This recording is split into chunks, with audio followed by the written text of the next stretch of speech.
ici aujourd'hui, portés par un même souffle, celui de la justice internationale.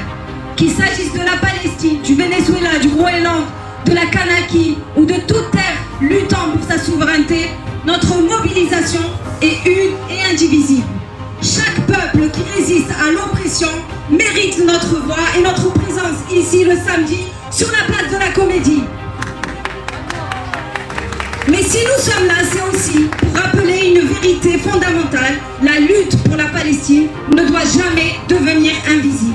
Parce que la Palestine est aujourd'hui le miroir où se reflète l'avenir du monde. La doctrine impérialiste qui s'exerce là-bas est la même qui menace la souveraineté au Venezuela ou ailleurs.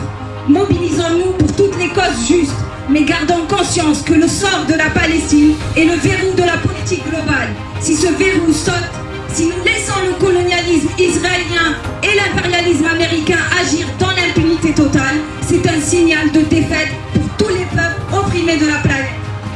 Le droit international, bien qu'essentiel, montre ses limites chaque jour sous les bombes. Ce qui fait tenir l'espoir, c'est la résistance du peuple palestinien. C'est elle qui donne son sens au mot libération. Alors en soutenant le Venezuela, en soutenant chaque lutte pour l'autodétermination, n'oublions jamais le fil rouge qui nous unit, la Palestine. Ne la laissons pas être reléguée au second plan par l'actualité, car elle est le cœur battant de notre combat contre l'impérialisme.